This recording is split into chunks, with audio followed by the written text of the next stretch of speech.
hablar de inteligencia artificial. ¿Qué pasa en la República Argentina respecto de las regulaciones que existen? ¿Hasta dónde está regulada la inteligencia artificial y cómo es el comparativo con otros lugares del mundo? Sebastián Di Domenica está en línea. ¿Cómo está, Sebastián? Nuria.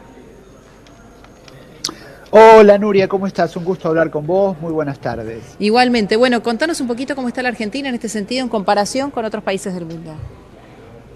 Bueno, mira, te cuento, a nivel mundial, con relación a la regulación de la inteligencia artificial, en primer lugar hay que decir que la inteligencia artificial necesita ser regulada, ¿sí? Es una tecnología que impacta en tantas áreas, ¿sí? Y como reemplaza acciones cognitivas del ser humano, puede tener riesgos y puede tener un impacto importante. Por lo tanto, en general, hoy hay como una coincidencia en que en mayor o menor medida siempre hay que regular, siempre hay que tener normativa que regula la inteligencia artificial en todas sus áreas, ¿sí?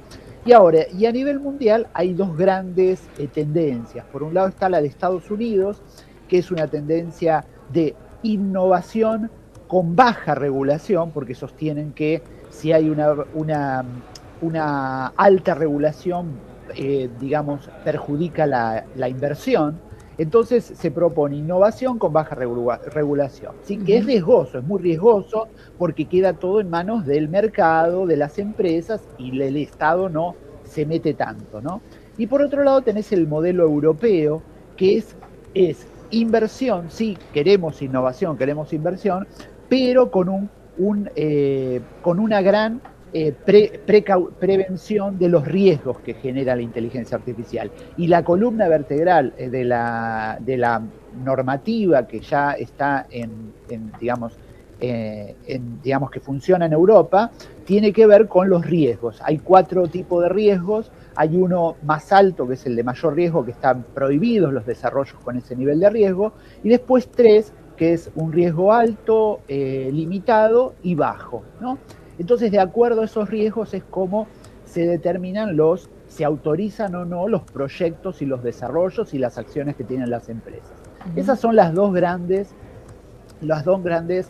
formas de que es cómo se está regulando la inteligencia artificial. Sí, después está China también, que como es un gobierno autocrático, todo está centralizado en lo que decide el Estado, ¿no?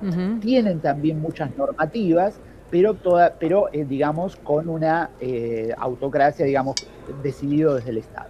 Ahora, en Argentina todavía no tenemos una ley, digamos, que se haya debatido en el Congreso y se haya aprobado en el Congreso. Hay algunas resoluciones administrativas que ya tienen un tiempo, ¿no?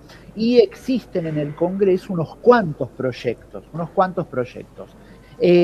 Yo justo ayer estuve en un encuentro que se hizo en el Senado de la Nación sobre legislación e inteligencia artificial, que lo organizó un senador que se llama Doñate, es un senador de Río Negro, de Unión por la Patria, y fue bastante interesante. Él presentó un proyecto desde el Senado, que es el que está más avanzado. ¿Por qué es el que está más avanzado? Porque ya está aceptado para llegar al debate dentro de la comisión, ¿no? Y después hay muchos otros que están avanzados, pero todavía no llegaron a la instancia esa, están en una instancia previa, es decir, que han sido girados a comisión, ¿sí? Por ejemplo, hay un proyecto de Los Penato, de Silvia Los Penato, hay un proyecto de Daniel Golián, también de Unión por la Patria, había un proyecto de Facundo Manes, pero que perdió estado parlamentario, porque lo que pasa es que se presentaron muchos proyectos relacionados con la inteligencia artificial desde 2023 a la fecha, que es decir, cuando se hizo más relevante el tema de inteligencia artificial y todos empezaron a preguntarse un poco por la normativa necesaria. Y bueno, y varios de estos proyectos fueron perdiendo estado parlamentario, como ocurrió con el de Manes, ¿sí? Sí. Como te digo, ahora el que está más avanzado es el de Doñate, que es este senador por Río Negro.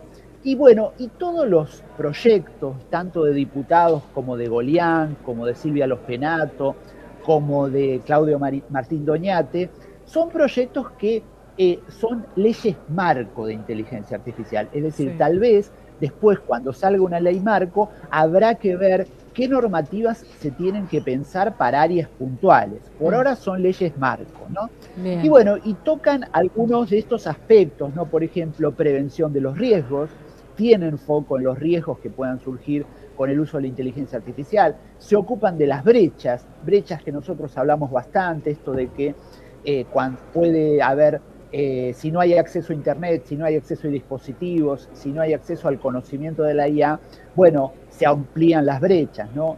Después también evalúan el tema desarrollo, Sí. el tema relacionado con el tema de las fake news. Recordemos que en estos últimos días hubo una noticia relacionada con este video que fue un deepfake creado en contra de la periodista Julia Mengolini, ¿no? Y que refleja claramente el gran peligro que tienen la inteligencia artificial cuando se pone al servicio de la desinformación y del engaño, ¿no? Sí. Y bueno, justo es interesante tener en cuenta que en Dinamarca se está analizando un proyecto que convierte a la cara y a la voz de cada uno, le da un valor de copyright. Es decir, que uno va a poder reclamar por el uso de su imagen. Digamos, el uso de la imagen existe en la ley. Una persona, si quiere utilizar tu imagen y ponerla en el comercio, vos le podés iniciar un juicio. Claro. Pero ahora estas normativas se ocupan en mayor medida, agravan las sanciones y además amplían los derechos de protección de la imagen de la persona para evitar justamente que puedan ser generadas en deepfakes. Y además pone el foco en las redes sociales, porque recordemos que las deepfakes no tendrían tanto impacto negativo si las redes sociales, las plataformas, tuviesen una precaución mayor, ¿no? Entonces la ley esta que se está discutiendo en Dinamarca, dicen que es como una ley que se va a convertir en una especie de modelo que se va a poder repetir en muchos países para justamente evitar el engaño, las deepfakes y el perjuicio que le ocasiona a las personas ser víctima de una deepfake, ¿no? Te dejo tomar aire, Sebastián, y te pregunto, esto que vos nos estás contando, digo, ¿cómo se controla en la práctica, en el hecho práctico real? Porque yo te escucho y digo, sí, sería buenísimo que pudiera ser, pero Argentina tecnológicamente está cubierta como, por más que el Congreso diga, sí, hay que cuidar estas cuestiones, hay que hacer un seguimiento tecnológico. Digo, ¿qué pasaría? ¿Que es penalizar a aquel que publique una deepfake? ¿Cuál sería el ente de control? ¿Y cómo lo haría? Bueno, justamente, sí. Hay con relación a los desarrollos de inteligencia artificial y los riesgos que podrían desarrollar o generar, ahí sí se plantea lo que se llama el recorrido auditable, es decir, efectivamente que existan órganos de control del Estado, como puede ser un ente de control, que frente al desarrollo tecnológico se pueda auditar la trazabilidad de ese desarrollo para analizar los riesgos que puede provocar, ¿no? Y con relación a los de digamos, es todo lo que tiene que ver con riesgos, la prevención se hace de esa manera. Hay un Estado que controla y que analiza. Y se está llegando a pensar en cómo son las normas ISO, pero algo así, pero aplicado a la inteligencia artificial. Es decir, que empiecen a existir protocolos por los cuales todos nos ponemos de acuerdo que hay determinadas cosas que son riesgosas y que requieren mayor o menor cuidado o mayor o menor control, ¿no? Eso en la ley europea está bastante claro. Con relación a los de las deepfakes, bueno, básicamente nosotros acá tenemos normativas que protegen a las personas cuando lo ubican en situaciones ajenas, ofensivas, injuriantes, ¿no? Tenemos leyes que nos protegen. Lo que pasa que, como te decía, ahora tenemos que ir a normativas que se adapten más a este escenario, porque hoy es fácil crear una deepfake y es muy riesgoso y además nos puede generar innumerables perjuicios porque comienza a circular en las redes y bueno, y la persona se ve muy perjudicada, ¿no? Además, siempre con el riesgo de que esto pueda afectar a la democracia también, ¿no? Claro. Cuando hay figuras públicas que están en juego. Sebastián, gracias por este contacto.